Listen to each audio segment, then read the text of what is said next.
our imperfectness is what we need to show to the world. A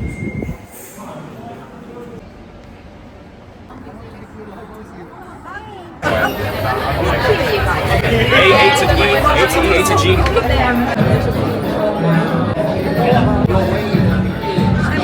Okay, finally made it to create a live. Hello.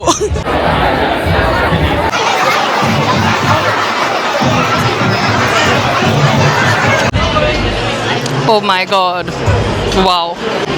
So cool. How we doing? Don't chakra, shake it. I'm gonna dive in just a second, but I just want to take a moment to just acknowledge every single one of you in this room. Thank you for being here. We know that you all invested, you made a decision to invest in your time, your energy, your attention to be here in the room because ultimately you believe that you have something that's worth building. We are just here with this unified belief and ethos that every single life, every single voice and message has significance. And us as a team, our whole Creator College team, we are so passionate about helping you guys get that out into the world.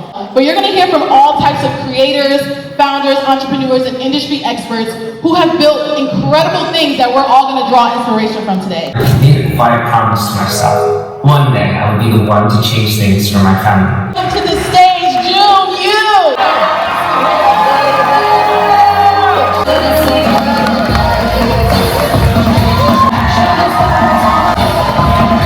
There's an inner child in me right now that's screaming at the top of his lungs. Thank you guys so much for making my dreams come true. I want to welcome all of you in to Creator Live London.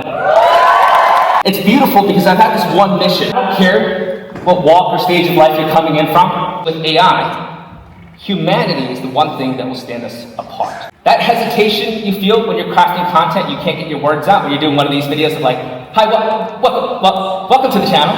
When you do one of those things, or when you get really nervous and you feel that gut feeling of like, this isn't for me. Or when you don't like the way that you sound or the way that you look, that thing in and of itself is actually your competitive advantage. It is your unfair advantage. So, gentlemen, I ask of you to embrace it. I ask of you, say your perspective. And I ask of you to be the niche. 3, 2, 1. Oh, let's give yourself a round of applause. Yeah, we're gonna have a lot of fun. I didn't really think that I would ever create content, and I just wanted to thank you for all that you do and how you pour into us. So my question is, I started pursuing my dreams after I woke up and started living my second life, and I'm a pharmacist, but it makes me live a kind of a sedentary, but not sedentary, like a planned path, and I'm trying to stray away from it, and I'm walking into my voice and what I dream for myself, and oh my god, I'm rambling. It's okay, I'm right here. But I started to really like own my voice, and I don't know what it quite looks like right now, but oh my god, I'm like it out. Can I come give you a hug? Yeah. I'm right here. Just us. I got you. I give you a hug. This is a letter. You want to come join me on stage? Is that right? You want to come join me? Please, a round of applause. So you wrote me a letter, that's what you're telling me. It's okay. What I want you to say is something really powerful. What you've done here is actually you've inspired me. I wanted to bring you up as an example. One is you've inspired me. Thank you so much for this. I'm assuming you probably don't want me to read it out loud in front of everyone. You want me to read it out loud? No, I don't want you. Okay. You guys want me to read it out loud? Let me go ahead. Actually, you want to sit down with me? Yeah. Let's make you feel more comfortable. My legs are giving out. Yeah, come here. Don't worry. We'll sit. It's a photo of my late grandma. It says, "There's no footprint so small that does not leave an imprint on this world." Dear June, I really wanted to write this letter because I'm so thankful that God placed you in my life. When I first stumbled upon your content, I was at a crossroads. I lost a dear friend 2 years apart, which changed my life completely. I was trying to live a life with purpose, but I felt lost how to do it until I found you. You popped out on my For You page in your story, your mentorship, and your challenges became the catalyst I've been praying for. The 60-day summer discipline mentorship helped me keep promises to myself, something I'd never quite mastered. Even when I doubted my ability to follow through, I held on because I believed in your voice even before I believed in mine.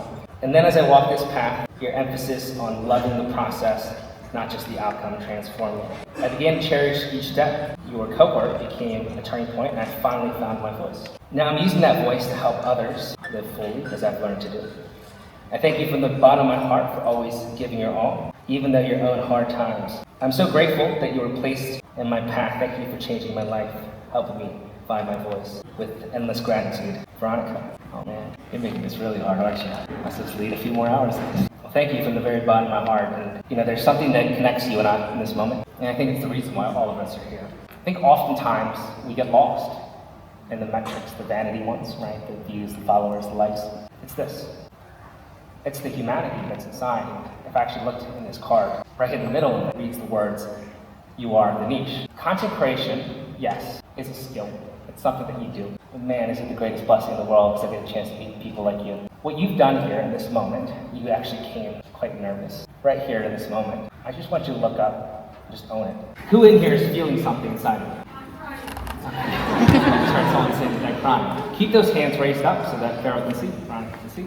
Everyone from the back, you did that. Jun, this is what you do.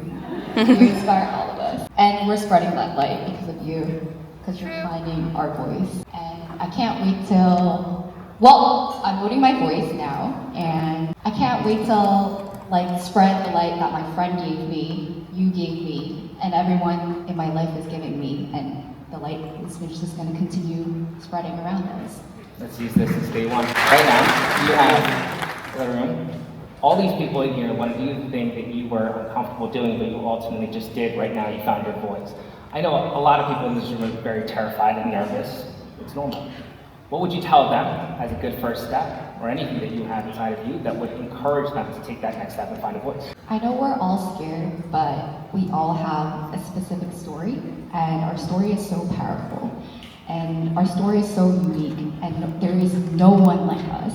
And I think our imperfectness is what we need to show to the world, so people connect to that, so they are able to build on it and own their voice to spread it to the world. Let's do a big round of applause. Shan Hanif to the stage. What's going on, guys? How are you doing? Cool. So, for those of you who don't know, actually, me and Grace have known each other for 10 years this year. Close to giving birth. If you got that close. And she still decided to come here, so I'd love everyone to give a warm welcome to her. So, to get started, it's been 10 years of making content. You were so early. 10 years, what's changed in your mind in that time when it comes to content? Because you're still doing it, and it's been 10 years. Yeah, I think there's been a lot that's changed in that time, and a lot that has stayed the same as well. I would say the biggest things that have changed have been around formats, so what people are watching, what they're enjoying. When I started, Instagram didn't even have a video function, and then it did have a video function, and it was for 15 seconds. And we didn't have carousels, there weren't reels, TikTok wasn't a thing, all of that. So of course it's a massive shift in terms of format, but obviously that results in a changing kind of consumption, so how people are actually consuming the media, how they're shopping from it, all of these different things. So there's been a massive shift in terms of all of that. I would say that the essence of it though feels still the same. I think, I feel very fortunate to have been in this industry throughout many algorithm changes and kind of big moments where everyone's like, God, is this ever going to be the same again? And actually, I think the reason why my platforms have been able to stand the test of time is the pieces around authenticity, the pieces around storytelling, the pieces around true connection with your audience and community, those have remained exactly the same. And so I think it's more been about, okay, how do you maintain those things and get them into new formats and test what works that's new, whilst being able to maintain the kind of real soul of your content as well. Do you still enjoy it? Because 10 years of doing something. Yeah, I really still enjoy it. I think I don't know if I'd still be doing it if I didn't enjoy it. I have though had different kind of periods of time where I've enjoyed certain things more or less, and that's just been a kind of journey in terms of me staying in touch with, okay, what's working for me right now, what's working for the businesses right now, and what type of life do I want to build. I'm very intentional about the type of life and the type of success that I want to build. I don't believe in building success that's completely at odds with the type of lifestyle I want to lead or the amount of privacy I want to have or any of these different things. I don't think that it makes sense to build one if you completely hate the other. I think I really enjoy it though because I've been lucky enough to have a community and kind of audience that have known that what I am doing and the content I am sharing is almost a byproduct of the things I am building. And that's what's been, I guess, allowed me to maintain this, okay, this is what I'm doing every day. I will talk you through it and show you it and give you insight into the wider parts of both my life and my work and all of that. But it's all kind of, they go hand in hand. It's not, what can I do today that feels interesting to people? It's what can I build and then tell people about. And I think that's really worked for me because it means that I actually really enjoy my work every day. I don't feel like I'm constantly on a kind of treadmill for the next big thing. In terms of format, but obviously that results in a change in kind of consumption, so how people are actually consuming the media, how they're shopping from it, all of these different things. So there's been a massive shift in terms of all of that. I would say in terms of now, like what is the one thing you should be doing? You should be getting so close to your customer and working out what the problem is that you are solving for them, whether it's a service-based business, whether it is a product-based business. You're getting so honed in on the problem you are solving for them. I don't want you to solve 5 problems, I want you to solve 1 problem. And then I want you to become famous for solving that problem. I want you to talk about it so much that you feel like you hate yourself. I want you to feel completely sick of the amount of times you are bringing this problem up to yourself, to your customer, in your marketing, all of that. So many businesses start with far too many ideas, and I think the reason for that is because, you know, I did this, started Tala, I wanted to be like Lululemon or, you know, Gymshark or what, any of these businesses, and so I'm going, oh, here's all of it, you could have this vest, or you could have these leggings, or you could have all of these different things. One thing, choose one thing you are solving, one problem you are solving from them, and one essential product or service that relates to that. Make all of your content around that one thing and become famous for that. Stop trying to do so many things. And I think you would be surprised at how much content you can juice out of that one specific problem.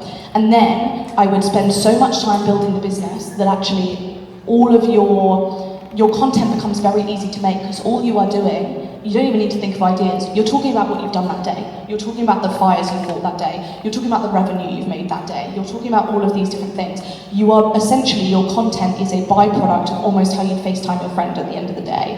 And that is how it stops getting so overwhelming trying to be a content creator and be a business owner and do all of these things, because it's not separated. They are one and the same, and that's what you'll see from my content even 10 years on. It is very specifically, all of my content is essentially a byproduct of my day, and that is the most authentic insight I can give to my audience, and that is also the easiest thing I can possibly do, because I'm not having to be like, oh god, here are 20 things that I'm filming this week. I'm just telling you about my week because I'm genuinely doing the thing, and I think that's the most effective way you can actually build that relationship and build that momentum prior to launch. And also, one last thing, do not forget about emails. You should be collecting emails at every single opportunity. So whether that's through a ManyChat link or whatever it might be, when you're talking about building the business, when you're asking a question on your story, ask your customers as many questions as possible about your product before it's even launched, and make sure you collect emails based on easier things to get emails for. So free PDFs, free newsletters, whatever it might be. It's all, like, that is the customer base. You can put that on many different platforms.